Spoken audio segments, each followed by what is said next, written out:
You pick the side, I just hope you gon' stand on it. Welcome back to the Stand On It podcast, episode 19, man. As you see, we live and direct in the studio, and my boy is back in the building, baby. Yes, sir. Shout out Yes, to my sir. boy, Mr. Khalil, man. Welcome to have you back, my boy. Man, it's good to be back, man. Good to be back in the little conference room, bro. Pre-gaming and getting our show right. Getting the energy right, so it's good to be in the space, man. Yeah, man, I appreciate everybody, man. Our highest view episode, last episode 18, over 1,000 views, a lot of engagement. We hit 500 subscribers. That was one of our goals for us. So, man, y'all keep sharing these pods out. We're going to have real collabs coming real soon, man. Y'all just be on the lookout and keep supporting us. We appreciate it. Right on. First segment of the day, man, got to talk about these games. AFC Championship and NFC Championship. Which one you want to talk about first? We can get the AFC out the way. Man, we had big hopes here for the Broncos on the Stand On It podcast family. Our boy Cam, welcome back to Cam. Shouted out Bo Nix early in the season, and many didn't believe. But I jumped on the bandwagon there shortly after. But they had Jarrett Stidham in this one. Kept it close. It was an ugly match. What were your thoughts in this game? Yeah, like he said, man, a long time ago before when we started this pod, my boy Cam, that's in the behind the scenes filming, he said that Bo Nix was better than Joe Burrow and Baker Mayfield and some shit. And I still don't agree on that, but Bo Nix did get to the AFC Championship game, so I'll give him his little just due props. Yeah. But talking about the game, man, the Broncos started off with a 3-and-out. New England started off with a 3-and-out. And the only touchdown drive they had was the second drive. Jarrett Stidham threw a nice deep ball to Marvin Mims. Then they had a bootleg play action to Cortland Sutton for a touchdown. That was all that offense they had. That was pretty much it. That was pretty much it. It was 10-7, so that was their only score they had. They had multiple ways that they could have had more points. 2 missed field goals. They went for it on 4th and 1. I think they should have kicked the ball, but, hindsight is 20/20. Yeah. But, that game was a real defensive game, so you need all the points you could get. So I think they did. I mean, I figured the Patriots was going to win anyway. I said whoever won that Patriots and Texans game was going to most likely go to the Super Bowl. So Yes. The Patriots, talking about them, Drake May didn't have a great game. He almost had more rushing yards than passing yards. Play of the game for him was that 3rd and 6 where he rolled out. Scramble. It was a play. It was a fake like they was running, and he pulled the ball out and ran for the first down to basically seal the game. That was the play of the game for them. But I want to give a shout-out to their defense, man. They've been playing lights out, man. Drake may haven't had one great game since this playoff run, but the defenses for the Patriots, they made Justin Herbert look terrible. Yeah. C.J. Stroud probably had his worst game as a professional. As a starter. And, they're playing Jarrett Stidham. He didn't really have a great game either. So I want to give a shout-out to them. They made some great offseason pickups with Milton Williams, Robert Spillane, Carlton Davis. Christian Gonzalez is one of the best corners in the league. So He's homegrown for them, though. and Chason, that was a one-year signing, too. He's been doing great, getting a lot of sacks. So shout-out to the Patriots and Mike Vrabel for having this team ready. The one worry that I have for Drake May is the third down percentage. Obviously, it was snowing, so that's going to impact folks catching the ball and him throwing the ball. But I think in these last couple games, his ability to convert early has been tough. You get to third down, and then he's turning the ball over, or they're not able to convert, and you're dealing with 4th and longs. You got to punt it.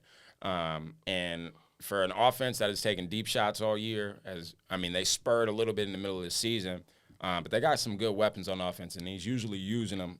In the playoffs, that hasn't been so. So we'll see what they draw up here in the Super Bowl. But he's able to skate by doing just enough. 86 passing yards and 65 rushing yards is almost the bare minimum to get you a W against a team that's putting up 7 points. Sean Payton, I don't think did a great job of preparing Jarrett Stidham for this game. I don't think the game plan was really great. I think before the weather got really inclement, they probably took a little bit too many risks, didn't run the ball enough, and didn't put pressure on that D-line. I think you got to keep them honest. If you're trying to drop back Jarrett Stidham, like roll him out, get him in play action early instead of establishing the run and trying to pound it up their throats, it's gonna be what it was, where you're kind of fighting for the yards you can get, where everything looks ugly. Jarrett, after they had good offense, was really fighting for everything he can get. So Yeah, I mean, that was probably the best that they could have got out of this group. And the Patriots survived, man. This was definitely a game that they could have lost. And I think the Denver Broncos did almost everything they could to not win that game. But yeah, that was a close one. Yeah, so touching on that real quick before we move on. The Broncos, I think if Bo Nix was playing, they probably would win that game. I know he can't play woulda, coulda, shoulda. But like I said last episode, it's hard to, keep coming back to the AFC Championship game. You got Drake May, Lamar, Josh Allen, Joe Burrow, Patrick Mahomes. Hopefully, if C.J. Stroud get his shit together, him too. So it's like you got to maximize these opportunities you're getting to get there. So hopefully Denver could run it back, but it's hard to just say that, like being a number one seed, having almost an NFL record of sacks in the NFL history, like that's not sustainable. So, yeah, man, feel bad for Bo Nix, but shout out to the Patriots because they took care of business. Yeah, I mean, I do think depending on how the Patriots do in the Super Bowl, I think they may be in similar positions in the offseason, knowing that they got good, young, solid position groups. They got young, good, solid defensive line. So they got some good pieces to start with. And only 6 free agents upcoming. So and they got $100 million in cap space. So, whew. Yeah, no, that's a sweet deal. Next game, man, the Rams and the Seahawks. Ooh, what a game. It's like always a duel every time they play. What were your first thoughts, reactions after watching this game? It kind of came down to it, but the Rams couldn't pull it off. Yeah, as y'all know, man, I had the Rams in the Super Bowl when I did my predictions for the playoffs starting during the wild card. So I thought they would go to the Super Bowl. I thought Matthew Stafford could get his second ring. He will probably win MVP most likely. But I just think Sam Darnold played his best game of his career, man. Had over almost 350 passing yards, 3 touchdowns. Seemed like every time he was throwing the ball deep, was getting caught. Man, JSN is one of the best receivers in the league for sure. He proved that today. Cooper Kupp was making clutch catch after clutch catch. Rashid Shaheed is a cheat code. He's one of the fastest players in the league. Every time he touches the ball, something crazy happens every time. Seattle defense didn't really have a great game. Like, they're one of the best defenses in the league, only giving up 17 points a game. But it seemed like every time Matthew Stafford plays the Seahawks, he knows what they're running. And, man, he almost had 400 passing yards. So, and Puka is one of the best receivers, too. Devontae is lost a step a little bit, but he's still good in the red zone and, running good routes. So, I just think Sam Darnold is crazy that from that 2018 quarterback class that had Baker Mayfield, Josh Allen, Lamar, Sam Darnold, and fucking Josh Rosen, that he's the first one to make the Super Bowl when we thought it might be Lamar or Josh Allen. So kudos to him, man. Yeah. No, I think, dude, this Seattle defense is serious. I do think for the Rams not to be able to score and to kind of get shut down at that last opportunity, Devon Witherspoon with a good stop. Man, I just think that's serious, and it means a lot. Like, you saw a lot of offense the whole game, but that last drive is like a bend, don't break style defense where you kind of give up what's in front of you, and when it's time, you clamp down. And I don't think there was really any defense that could do that all year against Matthew Stafford, being able to scheme guys open. He would have kind of cats who are lower on the receiver sheet running one routes or running hot routes or just scheming guys open late in the game, and that just didn't happen. Or when he thought it did, Seahawks just made plays, and I was thoroughly impressed on the last 2 that they made. But also I was kind of expecting them to come back and score, come back and at least make it competitive. And the Seahawks closed the door. Shout out Mike McDonald though, man. Baltimore Ravens fans still want him as their coach. We'll talk about them later, but.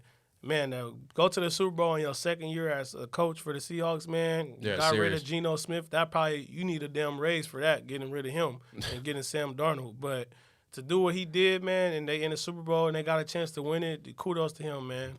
I also think this team, seeing what they are, Charbonnet got hurt. Right. It's definitely not like they made the choice, but seeing them with Kenneth Walker as the lead back, man, it's just a different personality. And sometimes you kind of have to ride the guy who feels like the dog, the workhorse. And Charbonnet's probably a good guy, nice guy, but he just doesn't bring this personality to the field. I think this team seems far more physical than they were at certain points this season. And to me, I just think they're clicking at the right time. So not necessarily feeling great about that matchup if I'm the Patriots, but if I'm the Seattle Seahawks, I'm licking my chops. Yeah, for sure. Shout out Clint Kubiak, too, man. He probably going to get a job, too. Oh, yeah. No, he's dialing it up. The way they move JSN around, though, very similar to In how the they backfield. and I was glad that Tom Brady was lifting that up today. It's very similar to how they move Puka around in the backfield. I mean, it's kind of my favorite style of, look, I got this guy, and I'm going to throw it to my guy every Give him time. the So ball. if we could get him in different spots and different formations, get him moving and get him motion over, yeah, I mean, I think that type of shit moves defenses. It makes you move your eyes and think about your scheme a little bit more. So good job to the OCs for scheming it up this week. We got some new faces and new places, man. A lot of coaching vacancies in this, not the offseason yet, but obviously folks are getting fired. The Ravens, the Titans, and the Steelers are the three we want to touch on today, and I think the first we'll give the floor to you, Tay, just to talk about Jesse Minter and the Ravens. Yeah, man, I said on a pod last week or the week before that I wanted the Ravens to get an offensive-minded coach for Lamar because I feel like if you have a DC, every time you get a new coordinator for OC, you're most likely going to lose them if they're good because the coaches that's having vacancies going to want the hottest OC, like a Ben Johnson you see, or like Clint Kubiak could probably get a coaching job. So just to have that pairing of having an offensive mind and a quarterback for years to come. But they didn't do that. But Jesse Minter is probably the best hire, probably one of the best coaches candidates, him or Clint Kubiak, because his defense that he had was ranked top 5 in the last 2 years, and they don't really have that many household names, but to be top 5 and have Derwin James all over the field, you got Khalil Mack. Dante Jackson was a free agent pickup. They play a lot of cover 3, and he's one of the best defensive minds in the league. So Baltimore Ravens is known for having great defenses. Ed Reed, Ray Lewis, Terrell Suggs, Haloti Ngata, they're known for that. So they got to get back to that. And when you got Kyle Hamilton, one of the best safeties in the league, if not the best safety, you got to start figuring out how to use him, and whether that's in the box or in the slot or free safety, deep safety, whatever. Yeah. So if he can unlock them, and if you watch these playoffs, man, it's been a defense that's been carrying a lot of quarterbacks. Yeah. And if you have a great defense, you have a great chance of, getting far or going to the Super Bowl. So I get out of an A+ hire right now. Yeah, I don't know if I'd give it an A+. I definitely agree with you in terms of a more offensive-minded coach. Yeah.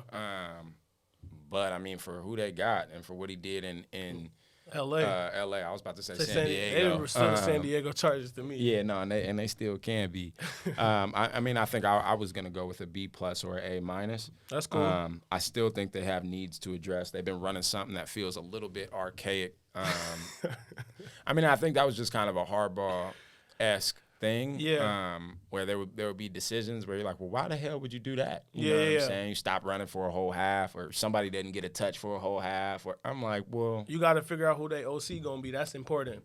And that's a big thing. There's names out there, and I'll be looking forward to who they get. But I think for their defense, to your point, this will be able to kind of bring a new energy.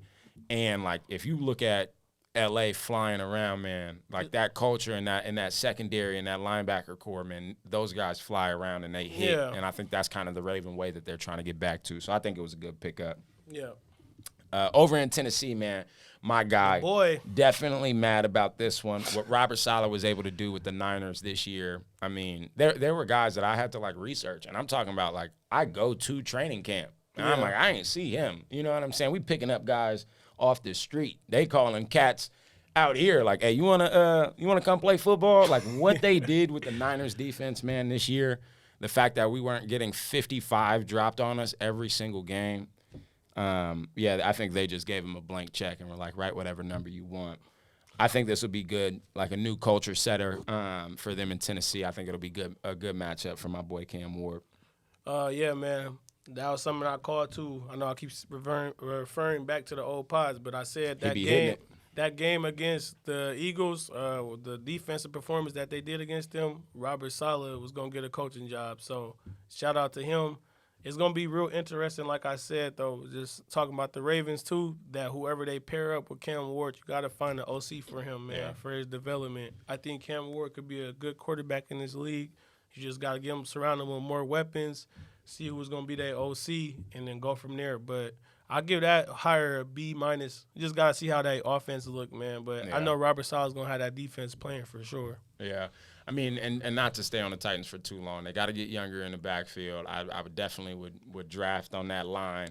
And I'd go defense, man. They got some young receivers. Gotta get Cam Warner, wide receiver 1, though, man. I agree. They're gonna have to make some trades. But I'm talking about the draft in terms of who I'm drafting. I would definitely try to bring in somebody in a trade, though. Trade one of those picks or something. Get somebody. Yeah. We were talking about Addison in Minnesota. You got to get somebody explosive. For sure. Last one. This is a head scratcher for me. You knew I was gonna say it. But I just don't understand, and I mean, I get it. I think some folks in the league, some folks around the league, and folks who are like a part of professional football respect Aaron Rodgers for who he is and what he's done. And I definitely respect him. But from what I have seen the last couple of seasons, this wouldn't be a guy that I would be like shaping the decisions of my organization around. So these things feel really questionable. They brought McCarthy in to be the head coach of the Pittsburgh Steelers after Mike Tomlin was there for about 47 years. How do you feel about this one? And does this feel too much like an Aaron Rodgers, like we're coddling? Yeah, man, I do not like this move at all. I thought they were going to look for a young coach. They only had 3 coaches, their whole franchise, Chuck Noll, Bill Cowherd, and Mike Tomlin, and they was there for a long time. They have never fired a coach in their life. So I don't know what was going on, but I thought they would get a young head coach like the defensive coordinator from the Rams or OC from the Rams. Yeah. Or just somebody young, man. I just think you can't count on somebody that's about to be 43 years old to run decisions for your franchise. I would like to see them rebuild and try to, they've been stuck in a quicksand, man. They've been winning 8 games or 9 games. Mike Tomlin has never had a losing record since being the coach there. But it's like, how many years have y'all been there where y'all knew y'all wasn't doing nothing in the playoffs and, y'all just wasting time? And you got Lamar Jackson and Joe Burrow in that division, one of the best quarterbacks in the league. Y'all got to start figuring stuff out, and y'all got to get y'all a quarterback. Y'all can't keep relying on Aaron Rodgers, man. So I really don't like that move. I'll get that a C-. We'll see what they do, but I don't like it at all. Yeah, for grading that one, I give it a D, and that's being a little generous. I don't think we gave the Titans a grade, and I would give the Titans an A. I said B minus. And I'd give the Titans an A. I think what they do with the OC or the offense on that side is going to matter a lot.